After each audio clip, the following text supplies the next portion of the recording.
Hello everybody, good morning, good evening. आप जिस भी टाइम पे वीडियो देख रहे हैं, तो हम लोग आज स्टार्ट करने वाले हैं शेयर्स का सीरीज और विल स्टडी शेयर्स। और मोस्ट प्रोबेबली अगर आप ये वीडियो अभी देख रहे हैं दिसंबर में, I am making it in December, so आपका एग्जाम्स जो होगा 3 मंथ होगा। सो बिना टेंशन के रिलैक्स होकर हम लोग समझेंगे पूरा टॉपिक, अच्छे से समझेंगे पूरा topic.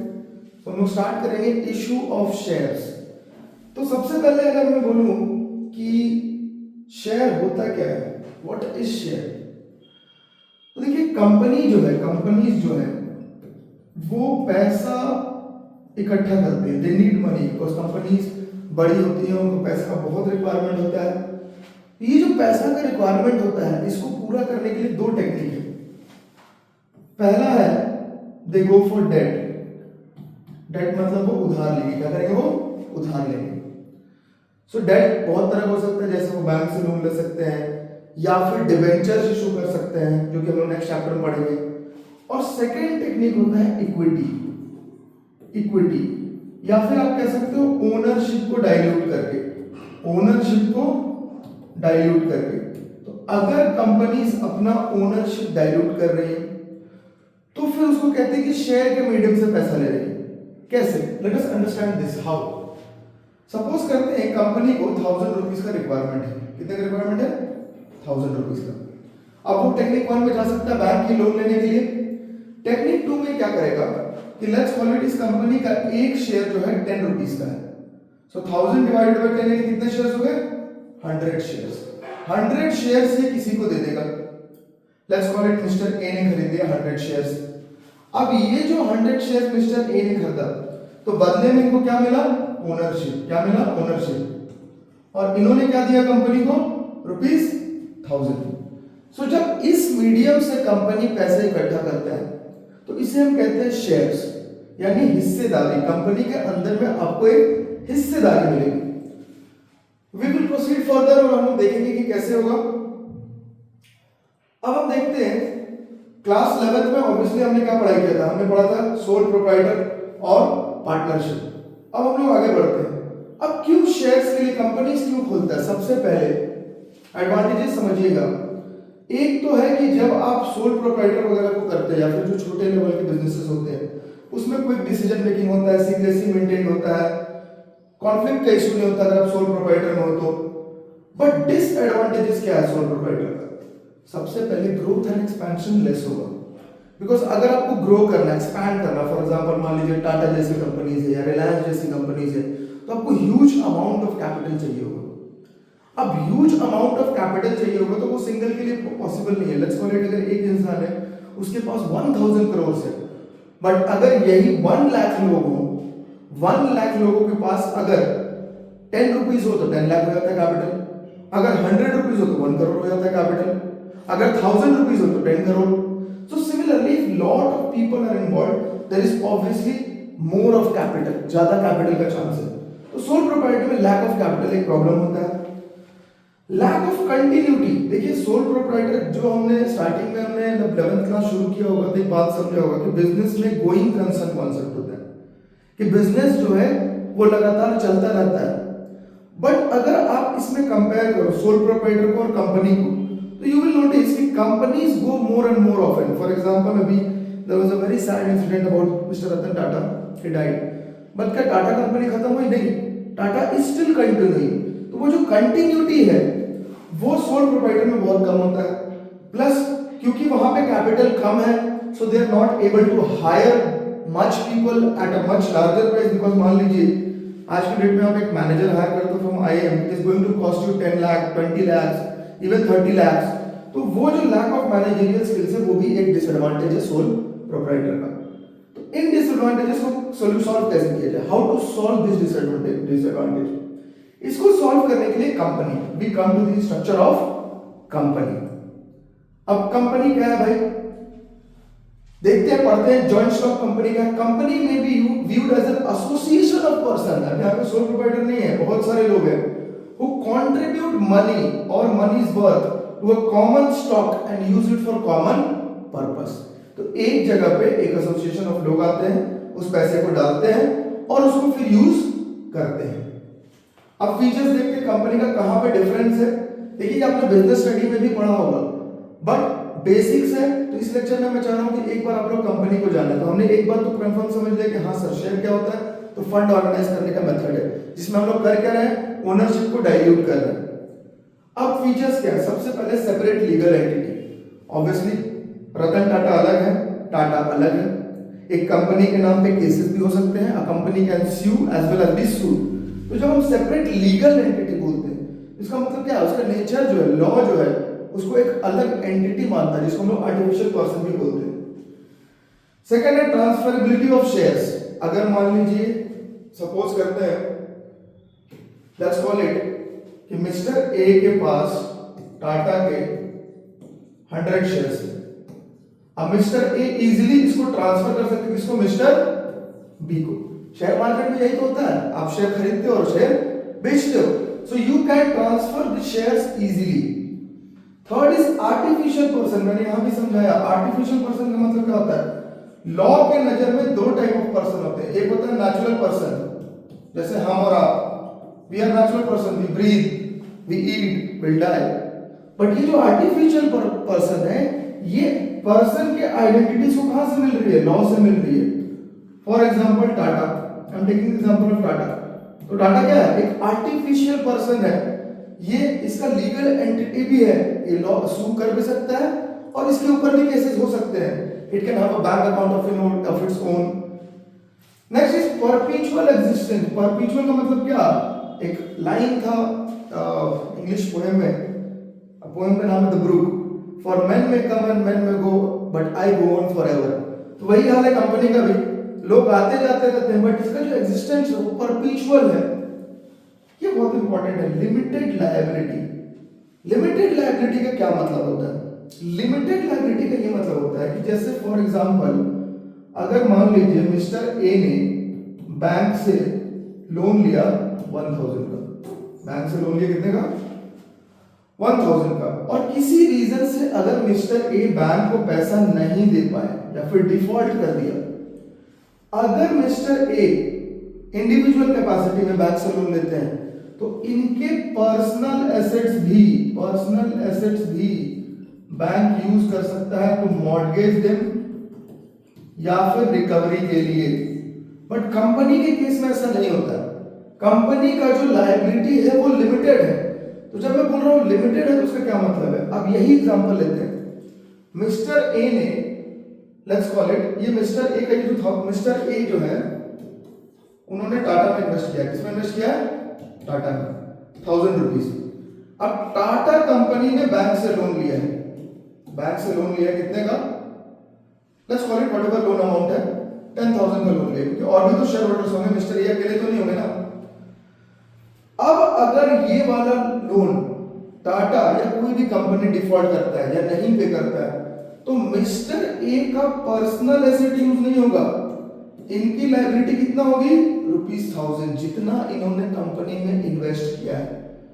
So the liability is limited to the amount invested in the company. जितना कैपिटल इनका कंपनी में होगा, हो सकता है मिस्टर ए के पास 1 CR का कोई घर हो सकता है मिस्टर ए के पास और भी एसेट्स हो, बट वो जो एसेट्स है वो यूज नहीं होंगे, वो जो एसेट्स है वो यूज नहीं होंगे, ठीक है बेटर। तो वो जो एसेट्स है वो यूज नहीं होंगे। तो मेरे ख्याल से लिमिटेड लायबिलिटी समझ में आ गई। Existence of common seal, obviously एक स्टैंप होता है जो कि कॉमन सील होता है किसी भी कंपनी का, जिसको कि डॉक्यूमेंट्स में साइन करने के लिए यूज किया जाता है या फिर अलग अलग टेक्निक्स में यूज किया जाता है। तो इन जो इसका निमोनिक कोड स्टेपल, ये जो फीचर्स ऑफ द कंपनी है, इसकी वजह से लोग जो है कंपनी में स्विच करते हैं। सो मेरे ख्याल से क्लियर होगा। अब हम लोग आगे चलते हैं। अब ये एक एक करके एक्सप्लेनेशन है, सो दैट आपको दोबारा रिवीजन मिल जाए। Separate legal entity has a separate legal entity which is not affected by the changes in the membership. Company can contract, sue and be sued in its corporate name and capacity। समझ में आ गया होगा ये। Transferability of shares, capital is contributed by shareholder through subscription, such shares are transferable by its members. मैंने example दिखाया, A अपना share B को दे सकता है। Artificial person being created by law, मैंने बोला कि दो पर्सन होते हैं, एक नेचुरल और एक artificial. It is regarded as an artificial legal person. Also the registration provides the status of domicile of the company. कहाँ पे कंपनी रजिस्टर्ड हुआ है. अगर आपने इसे दिल्ली में किया है तो दिल्ली बेस्ड रजिस्ट्रेशन होगा, बैंगलोर में किया है तो बैंगलोर बेस्ड रजिस्टर्ड कंपनी होगा. Perpetual existence, मैंने ऑलरेडी बोला, since company has existence independent of its members, it continues to be in existence despite the death or insolvency or change of members. Limited liability मैंने बोल दिया कितना होगा, अच्छे से हमने एग्जांपल में समझा. तो liability of every shareholder of a company is limited to the amount he has agreed to pay. Is limited to the amount he has agreed to pay, जो उसने पे किया है to the company on the shares allotted to him. जैसे हमने last example देखा कि mister A ने अगर 1000 रुपीस टाटा में इन्वेस्ट किया है तो उनकी जो लायबिलिटी होगी 1000 ही होगी.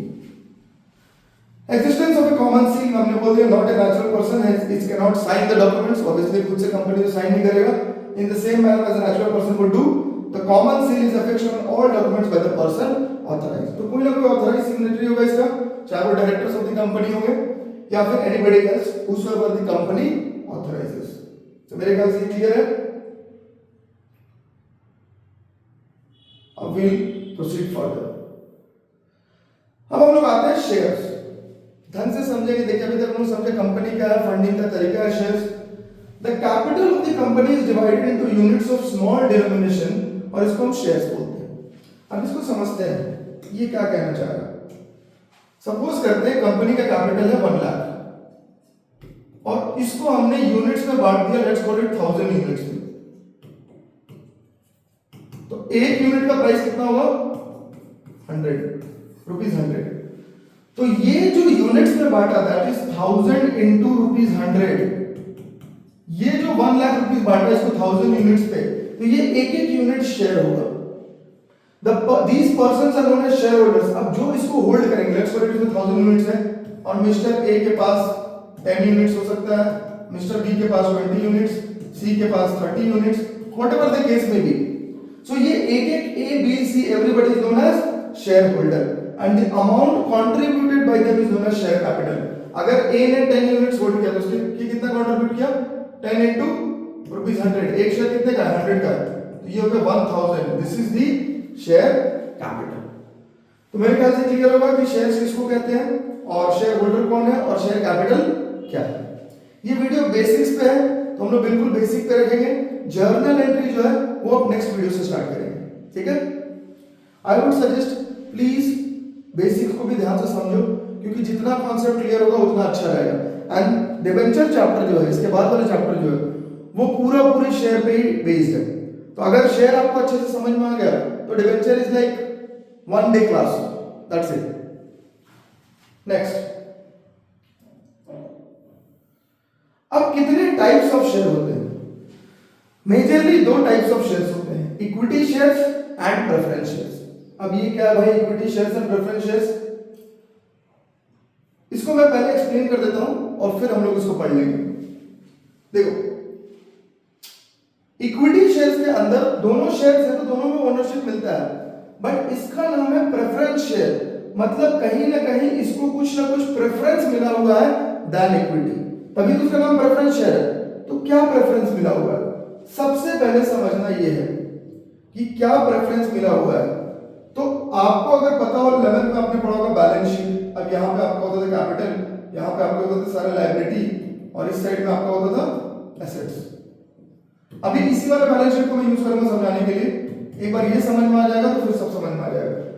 अब मान लेते हैं कि ये कंपनी बंद हो रहा है. कंपनी अगर कभी भी बंद होता है तो लीगली सबसे पहले थर्ड पार्टी लायबिलिटी सेटल होता है. उसके बाद फाइनल पैसा अगर कुछ बचता है तो वो ओनर को मिलता है. अब इस केस में ये दोनों ओनर है, इक्विटी वाला भी ओनर है और प्रेफरेंस वाला भी ओनर है. लेकिन while winding up of the company पहले प्रेफरेंस वाला को पैसा मिलेगा, उसके बाद इक्विटी वाला को पैसा मिलेगा. इस सेंस में ये लोग को बोलते हैं preference share. They hold preferential treatment over the equity shares. तो अगर रिस्क का बात करें तो इक्विटी का मैक्सिमम रिस्क है. सबसे ज्यादा रिस्क किसका है, इक्विटी का है, और इससे कम रिस्क किसका है, प्रेफरेंस का. So they are getting this preference while the winding up of the company. इसीलिए इनको हम लोग बोलते हैं प्रेफरेंस शेयर्स. आपको समझ में आएगा. Shares which do not enjoy any preferential right in the payment of dividend or repayment of capital, इनको कोई प्रेफरेंस नहीं है। अब हम लोग देखते हैं टाइप्स ऑफ प्रेफरेंस शेयर्स। सबसे पहले समझिए इसको प्रेफरेंस क्या है। अच्छा, preference share fixed amount of dividend भी समटाइम्स कैरी करते हैं, 9% प्रेफरेंस शेयर, 10% प्रेफरेंस शेयर, इस टाइप से होते हैं। अब टाइप्स देखते हैं, dividend right, recovery of capital, conversion, participation, surplus profit. CUET में कभी कभी 1 मार्क्स में ये क्वेश्चन आ जाता है, इनफैक्ट सीबीएसई भी पूछता है कभी कभी 1 मार्क्स के लिए।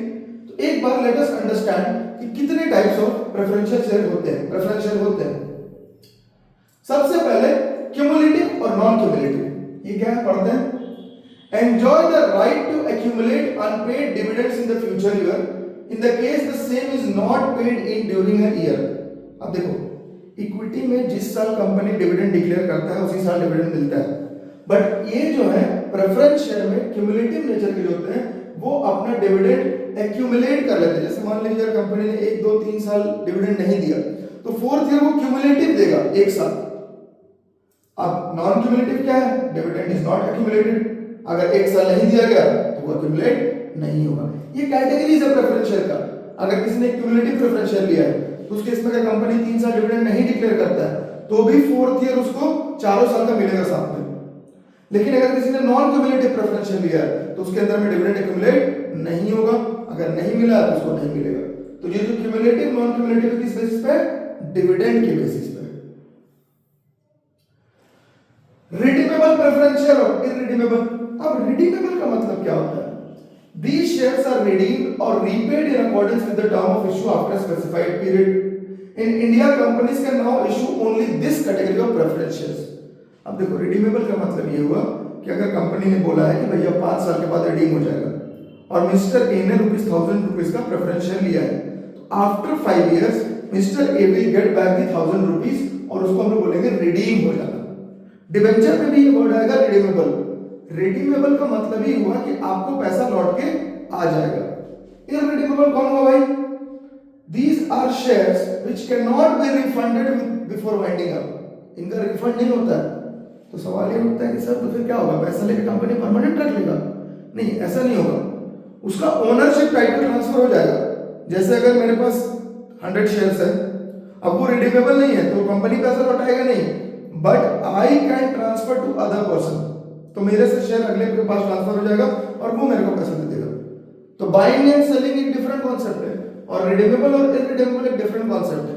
इररिडीमेबल का मतलब जब तक कंपनी वाइंडिंग अप नहीं होगा तब तक उसको मिलेगा नहीं, और इसको बोलेंगे हम लोग इररिडीमेबल। क्या बोलेंगे इसको?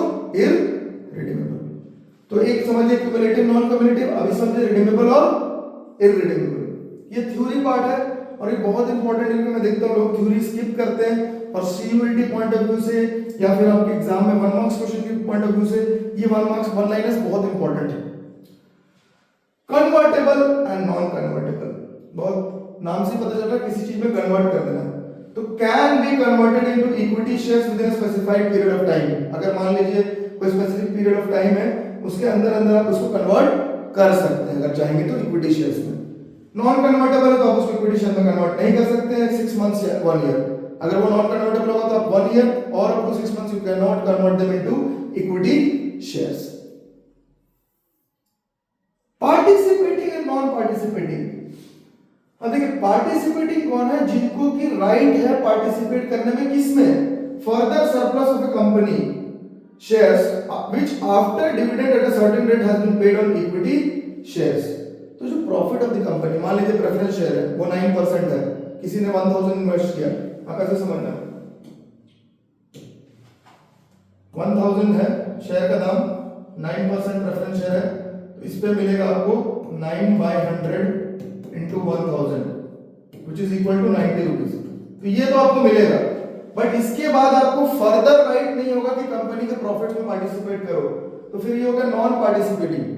और पार्टिसिपेटिंग का मतलब कि आपको ये मिला उसके बाद भी अगर डिविडेंड डिक्लेयर हो और आपके पास राइट है कि आप पार्टिसिपेट कर सकते हो उस प्रॉफिट में, तो वो होगा पार्टिसिपेटिंग प्रेफरेंस शेयर्स। बस आपको नाम याद रखना, देखो बहुत इजी है। पार्टिसिपेटिंग नॉन पार्टिसिपेटिंग किस चीज में भाई? डिविडेंड और प्रॉफिट में। क्यूमुलेटिव नॉन क्यूमुलेटिव किस चीज के बारे में क्यूमुलेटिव बोल रहा है? डिविडेंड के बारे में। ठीक है, नेक्स्ट चलते हैं हम लोग, आगे बढ़ते हैं, एक बार डिफरेंसेस देखते हैं, बहुत इंपॉर्टेंट है। इक्विटी शेयर्स और प्रेफरेंस शेयर में क्या डिफरेंसेस होते हैं, ये 1 मार्क्स के 4 क्वेश्चन यहां से बनेंगे। सबसे पहला डिफरेंस है, डिफरेंस नंबर 1, इसमें है फिक्स्ड रेट ऑफ डिविडेंड। अब ये क्या है, इक्विटी में तो ऐसा नहीं होता फिक्स्ड रेट, इक्विटी में फिक्स्ड रेट नहीं होता है।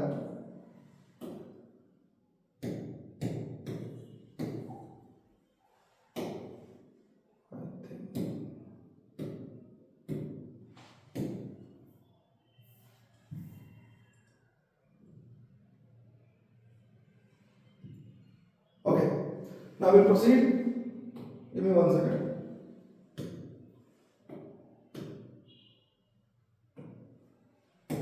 हाँ जी, sorry for the disturbance. So equity और प्रेफरेंस दोनों में क्या डिफरेंस है देखते हैं। फिक्स रेट, इसमें कोई फिक्स रेट ऑफ डिविडेंड नहीं होता, issued with a conditional assurance regarding and a prescribed rate of dividend. इसमें रेट मैंने पहले बोला 9% preference share, 10% preference share, but इसके अंदर में फिक्स रेट नहीं होता है। तो फिर इसके अंदर में मिलता क्या, डिविडेंड। जो प्रॉफिट है कंपनी डिसाइड करेगी कि ये वाला प्रॉफिट हम लोग, डिविडेंड क्या होता है, वो प्रॉफिट जो कंपनी शेयर होल्डर्स को देता है। प्रॉफिट के 3 पार्ट होते हैं, आप इस बात को समझना है, कंपनी के प्रॉफिट के 3 पार्ट होते हैं। पहला डिविडेंड जो कंपनी ने दे दिया, डिवाइडेड प्रॉफिट इसको बोलते हैं, इसको डिवाइड कर दिया गया शेयर होल्डर्स में। दूसरा रिटेन्ड अर्निंग, इस वाले प्रॉफिट को कंपनी डिवाइड नहीं करता, इसको अपने पास रखता है रिजर्व्स के फॉर्म में या फिर किसी further expansion of the business के लिए। और third part of the profit में टैक्सेस देता है कंपनी, क्या देता है, टैक्सेस। तो ये जो इक्विटी शेयर्स में कोई फिक्स रेट नहीं है और इनमें क्या है, फिक्स रेट है। सेकंड पॉइंट, रीपेमेंट कैसे होता है, get what money left after settling all other claims. ये कब हो रहा है, जब कंपनी बंद हो रहा है। अगर winding up of the company हो रहा है तो सबसे पहले थर्ड पार्टी लायबिलिटी होगा, क्रेडिटर्स वगैरह, बैंक वगैरह को पैसा दिया जाएगा। उसके बाद फिर पैसा जो होगा प्रेफरेंस को मिलेगा, उसके बाद पैसा किसको मिलेगा, इक्विटी को। तो priority over equity in repayment, ये प्रेफरेंस है, आपको समझना। तो 2 प्रेफरेंस है, पहला रेट के रिगार्डिंग प्रेफरेंस है, दूसरा प्रायोरिटी है, थर्ड रिडीमेबल। ये परमानेंटली कंपनी के साथ ही रहते हैं, ये इररिडीमेबल है क्योंकि इसका ओनरशिप टाइम ट्रांसफर होगा। मिस्टर ए के पास है तो ए से बी को जाएगा, बी से सी को जाएगा, बट कंपनी कभी भी रिफंड नहीं करेगा। और ये कहा है कंपनी कैन पे ऑफ, हमने पढ़ा ना रिडीमेबल प्रेफरेंस शेयर्स, इसमें कंपनी पे ऑफ करेगा। वोटिंग राइट्स, आप सबको पता है कि शेयर्स जो है एनुअल जनरल मीटिंग होता है, उसको हम लोग एजीएम बोलते हैं कंपनी का, उसके अंदर में हर एक शेयर होल्डर को वोटिंग राइट होता है। तो only equity share holders have voting rights whereas these people have no voting rights, इनके पास कोई भी वोटिंग राइट नहीं होता है। मेरे ख्याल से डिफरेंसेस बहुत अच्छे समझ में आ गया होगा कि इक्विटी शेयर और प्रेफरेंस शेयर में क्या डिफरेंस है। आपको 1 मार्क्स में भी पूछ सकते हैं, ऑब्जेक्टिव टाइप में भी पूछ सकते हैं, it is important in CUET as well, क्योंकि ये बेसिक्स ही चेक करना है उसको, बिल्कुल बेसिक चीजें जो है एग्जामिनर चेक करना चाहता है। आफ्टर नोइंग द डिफरेंसेस, अब यहां से हम लोग इंपॉर्टेंट पार्ट शुरू करेंगे। मेरे ख्याल से अभी तक हमने जितना भी समझाया वो आपको क्लियर हो गया होगा और बिल्कुल ही पेशेंस से पढ़ना चाहिए। मेरे हिसाब से अगर आप एग्जाम के पहले भी पढ़ने बैठे हो, don't panic if you are starting your course, because ये जो कोर्स है मैं स्टार्ट कर रहा हूँ 1 दिसंबर से, और 1 दिसंबर से हम लोग हर एक चैप्टर का वीडियोस बनाएंगे। बिफोर एग्जामिनेशन आपका बहुत सारा कॉन्सेप्ट क्लियर होगा, एग्जामिनेशन पे बहुत स्ट्रॉन्ग कमांड आएगा। बहुत सारे लोग जो साल भर नहीं पढ़ते उनके लिए भी फायदेमंद है, और जिन्होंने पढ़ाई किया है उस पर रिविजन के लिए भी फायदेमंद है। स्टार्ट करते हैं। तो टाइप्स ऑफ शेयर कैपिटल पे आते हैं। तो अभी जो हमने पढ़ा वहां पे वो इक्विटी और प्रेफरेंस था, टाइप्स ऑफ शेयर था। अब ये टाइप्स ऑफ शेयर कैपिटल क्या है, इसको मैं आपको इसी स्लाइड में पूरा समझाने का ट्राई करूंगा, एंड देन वी प्रोसीड जैसे हम लोग करते हैं कि एक बार मैं समझाऊंगा और फिर हम लोग डेफिनेशंस की रीडिंग मारेंगे ताकि चीजें और भी क्लियर हो जाए। So let us start. अब हम करते हैं ऑथराइज्ड शेयर कैपिटल। सबसे पहले क्या है, ऑथराइज्ड कैपिटल। इसमें हम लोग एक क्वेश्चन बनाएंगे जिससे आपको पूरा क्लियर होगा। ऑथराइज्ड क्या होता है, जब आप कंपनी बना रहे होते हो, मतलब जब आप कंपनी फॉर्म कर रहे होते हो, उसी टाइम पे आप ये डॉक्यूमेंट बनाते हो कि कितना कैपिटल इशू करने का आपके पास अथॉरिटी होगा। लेट्स कॉल इट, आपने बोला मेरा ऑथराइज्ड कैपिटल होगा 1000 शेयर्स और एक शेयर का दाम है 10 रुपीज, तो then your authorise will be 1000 into 10 which is equal to 10,000। इतना का आपको अथॉरिटी है। तो क्या इससे ज्यादा इशू कर ही नहीं सकते? नहीं, इससे ज्यादा इशू करने के लिए फिर आपको अपने पेपर्स में चेंजेस करना पड़ेगा। You can't issue more than your authorise, क्योंकि यही आपने अथॉरिटी लिया है, इतना कैपिटल आप रेज करोगे आपको ऑथराइज है। अब इसमें इशूड और अनइशूड, अब कंपनी को जब भी जितना फंड का जरूरत पड़ता है उसके अकॉर्डिंग वो इशू करता है। लेट्स कॉल इट 1000 में से 400 शेयर जो है कंपनी ने इशू कर दिया, 400 into रुपीज 10, यानी कितना इशू किया कंपनी ने? 4000। तो जो कंपनी ने इशू किया का मतलब क्या हुआ? इतना उसने मार्केट में लोगों को दिया टू सब्सक्राइब, तो ये हो जाएगा इशूड कैपिटल। और जो इशू नहीं हुआ वो हो जाएगा अनइशूड। तो अनइशूड कितना हो जाएगा? 600 into 10, क्योंकि टोटल अथॉरिटी कितने का था? 1000 का, उसमें से 400 इशू कर दिया और 600 इशू नहीं किया। अब इशूड में होता है सब्सक्राइब और अनसब्सक्राइब। अब देखो यार, जरूरी तो नहीं है ना कि कंपनी ने 400 इशू किया और 400 लोगों ने जो है शेयर लाके ले ही लिया। कभी कभी 3 केसेस होता है जो हम लोग जर्नल एंट्री में बेटर वे में समझेंगे। तो लेट्स कॉल इट कि 380 लोगों ने ही सब्सक्राइब किया, तो 380 लोगों ने सब्सक्राइब किया, आपने 400 इशू किया था, तो आपका जो सब्सक्राइब कैपिटल हो जाएगा 3800। और जो अनसब्सक्राइब 20 लोगों ने क्या किया? आपका कैपिटल सब्सक्राइब किया ही नहीं, तो ये जो हो जाएगा आपका हो जाएगा अनसब्सक्राइब कैपिटल। एक डिटेल है जो यहीं दे देना चाहता हूं, क्योंकि आपको समझना होगा। ऑफिशियली ये रूल है कि मिनिमम सब्सक्रिप्शन 90% होना चाहिए। 90% से अगर कम लोगों ने सब्सक्राइब किया है तो आप शेयर इशू कर ही नहीं सकते, क्योंकि फिर क्रेडिबिलिटी का सवाल उठ जाता है। ये ऑफिशियल गाइडलाइंस है। अगर आपसे 1 मार्क्स में पूछे कि what is the minimum subscription, तो 90%, इसलिए मैंने यहाँ 380 लिया। 400 का 90% कितना होगा? 400 का 90% होगा आपका 360। तो इससे कम शेयर होल्डर्स अगर सब्सक्राइब करेंगे तो फिर हो ही नहीं सकता है। तो मेरे ख्याल से authorised, issued, unissued, subscribe, unsubscribe आपको क्लियर है। अब यहाँ आते हैं कॉल्ड अप और अनकॉल्ड कैपिटल। देखो इसको थोड़ा समझना पड़ेगा। अब ये जो 10 रुपए है, कंपनी ऐसा नहीं कि एक ही बार में मांगता है। कंपनी कैसे मांगता है वो हमें समझना है। तो जो शेयर इशू करने का प्रोसेस है उसको हमें एक बार समझना पड़ेगा। समझते हैं? देखिए, कंपनी अगर ये 10 रुपए मांग रहा है तो सबसे पहले कंपनी निकालता है प्रोस्पेक्टस। क्या निकालेगा? प्रोस्पेक्टस। अब इस प्रोसेस से स्कूल का प्रोस्पेक्टस होता है, अलग अलग आप कहीं एडमिशन ले जाते हो तो वहां प्रोस्पेक्टस मिलता है आपको कॉलेजेस में।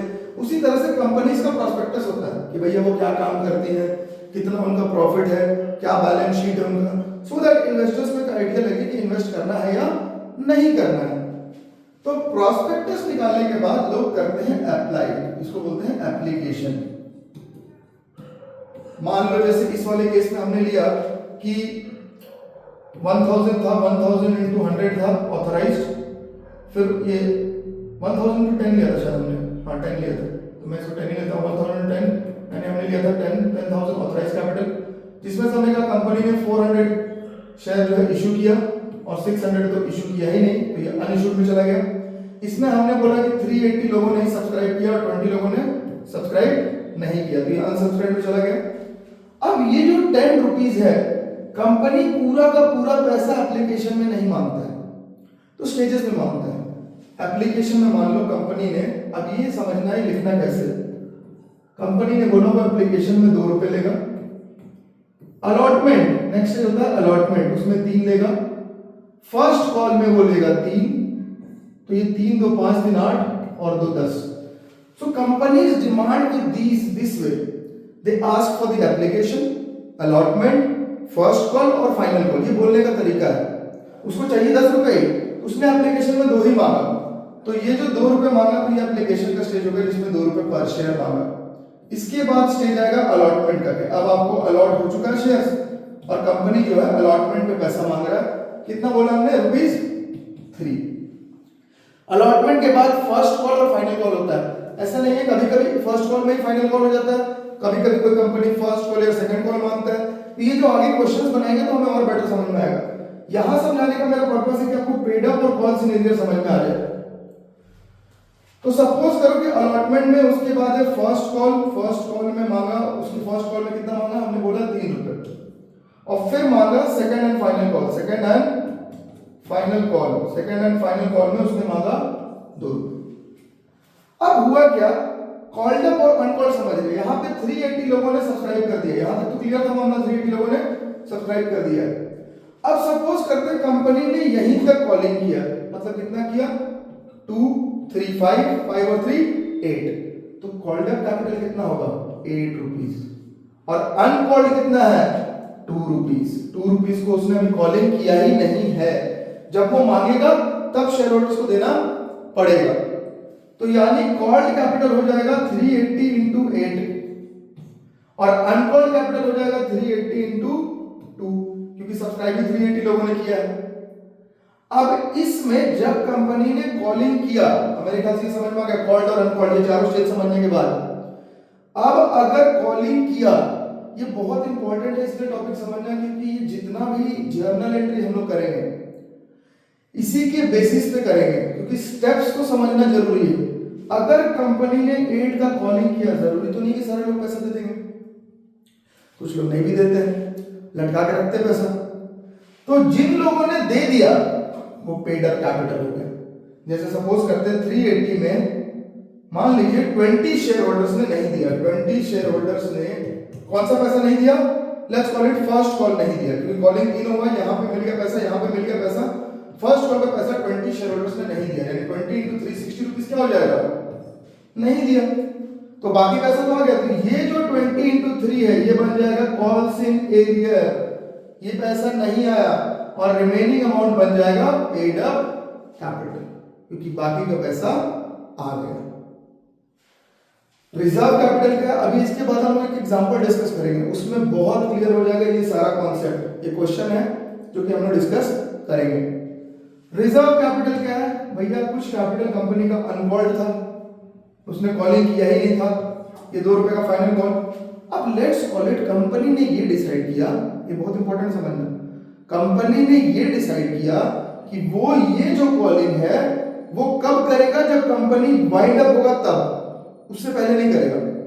तो उस कैपिटल को उसने रिजर्व बना दिया। इंपॉर्टेंट क्या है याद रखना, वाइंडिंग अप।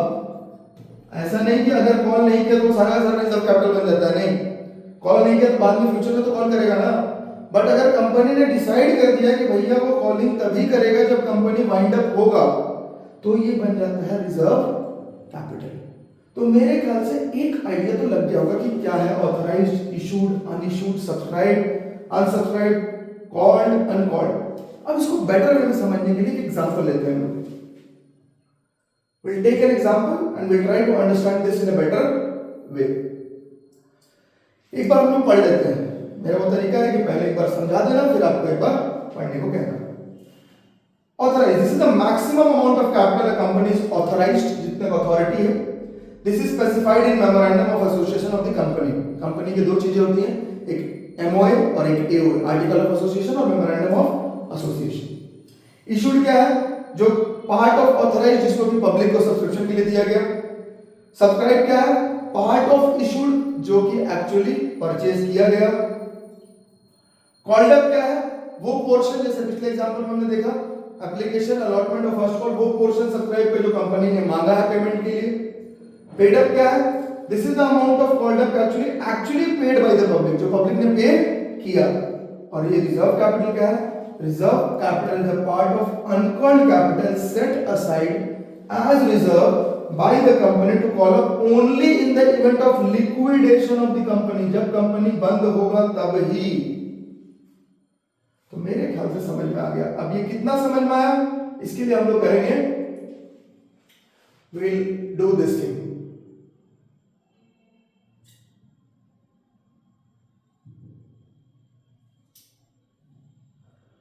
ये क्वेश्चन हम लोग डिस्कस करेंगे and then we'll try to understand। We are in slide number, ये क्वेश्चन अभी हम लोग पिकअप करेंगे। यहां पे आपको समझना है कि क्या ऑथराइज्ड है। स्क्रीन थोड़ा सा ब्लर है अभी, हाँ अब मेरे ख्याल से ठीक है। A company has incorporated with an authorized capital of 20 lakh divided into 2 lakh share of 10 each. तो एक यूनिट का दाम कितना है 10 रुपीज। कितने नंबर ऑफ यूनिट्स है 2 लाख। तो ये क्या है ये ऑथराइज्ड कैपिटल है कंपनी का, इतने की उसके पास अथॉरिटी है। अब शेयर का जब भी क्वेश्चन देखते हो तो यहीं से स्टार्ट होता है। It offered 1,90,000 share to the public. अब ये क्या हो गया इश्यूड कैपिटल हो गया।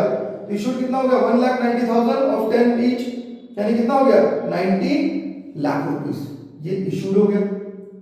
But only 1,80,000 shares were subscribe, यानी अच्छा पहले अनइश्यूड कितना हुआ, अगर इसने 1,90,000 इश्यू किया तो अनइश्यूड कितना हो गया 10,000, कितना हो गया 10,000। अब इसमें से 1,80,000 वर सब्सक्राइब, 1,80,000 वर सब्सक्राइब। तो अगर हम बात करेंगे इश्यूड कैपिटल है 1,19,000 लिखा हुआ इश्यू किया उतना, 180 सब्सक्राइब होगा तो सब्सक्राइब कितना आएगा 180, 1,80,000 into 10, तो अनसब्सक्राइब कितना होगा ऑब्वियसली 10,000 जो है अनसब्सक्राइब है। हमने ऑलरेडी रूल बता दिया है कि मिनिमम सब्सक्रिप्शन कितना दोस्त 90%, उससे कम में इश्यू नहीं होगा शेयर्स। तो ये अनसब्सक्राइब हो गया। अब क्या बोलता है directors called for an amount of 6 पर शेयर। अब ये जो कॉलिंग किया डायरेक्टर्स ने उन्होंने 6 पर शेयर का किया है, तो सब्सक्राइब्ड में फिर फर्दर पार्ट बनेगा 1,90,010 जो सब्सक्राइब कैपिटल है उसमें कॉल्ड अप है 1,80,000। हाँ तो कितने का कॉलिंग हुआ है 1,80,000 into 6, और कितने का कॉलिंग नहीं हुआ है 1,80,000 into 4, ये अनकॉल्ड हो जाएगा और वो क्या बन जाएगा कॉल्ड अप। मेरे ख्याल से क्लियर होगा आपको। डायरेक्टर्स ने पूरा 10 रुपीस नहीं कॉल किया, 6 रुपीस ही कॉल किया है। All the amounts were received accept the call money ₹2 on 1,000 shares. तो 1,000 into 2 2,000 रुपीस नहीं आया तो ये क्या बन जाएगा कॉल्स इन एरियर, ये क्या बन जाएगा calls in arrear which is equal to 2,000 into 2 4,000। और बाकी देखो यहां से समझना दोनों चीज, टोटल कॉल्ड अप कितना था 1,80,000 into ₹6 था, जिसमें से कितना नहीं आया 4,000 नहीं आया तो रिमेनिंग ऑब्वियसली आ गया। तो क्या करेंगे 1,80,000 into 6 minus 2,000, तो जो 10,78,000 वो क्या बन जाएगा पेड अप कैपिटल, और ये बन जाएगा कॉल्स इन एरियर। और अगर डायरेक्टर डिसाइड कर लेते कि कुछ अमाउंट जो है हम लोग winding up of the company में मंगाएंगे तो उसको हम लोग बोलते हैं रिजर्व कैपिटल। तो मेरे ख्याल से ये बहुत अच्छे समझ में आ गया आपको कि शेयर्स बोलते किसको है, एक आइडिया लग गया होगा प्रेफरेंस क्या होता है, इक्विटी क्या होता है, कितने टाइप्स ऑफ प्रेफरेंस होते हैं, ऑथराइज्ड किसको बोलते हैं, इशूड किसको बोलते हैं, पेड अप किसको बोलते हैं, कॉल्स इन एरियर किसको बोलते हैं। ये बेसिक वीडियो है शेयर का फर्स्ट। अब थोड़ा सा डिफरेंस देख लेते हैं हम लोग। दो वर्ड्स है, एक है कैपिटल रिजर्व और एक है रिजर्व कैपिटल। ये आपने बहुत बार सुना होगा, दोनों में बहुत डिफरेंस है। इधर कैपिटल इधर है, रिजर्व इधर है, रिजर्व इधर है, कैपिटल इधर है, ये डिफरेंस है। नहीं, क्या एक्चुअल डिफरेंस है वो समझते हैं। तो I will just make it या मेरे ख्याल से विजिबल है। हाँ जी, तो अब देखते हैं कि क्या डिफरेंस है दोनों में। कैपिटल रिजर्व जो है generated out of capital profits. अब ये कैपिटल प्रॉफिट्स क्या होता है? देखो हो सकता है आपने कोई मशीनरी खरीदा, मशीनरी आपने खरीदा, लेट्स कॉल इट, मैं आपको एग्जांपल के साथ अच्छे से समझाता हूं। आपने एक मशीन खरीदा 1 लाख का, ठीक है। अब इस पे हर साल डेप्रिसिएशन हो रहा है, लग रहा है, लेट्स कॉल इट 10% डेप्रिसिएशन।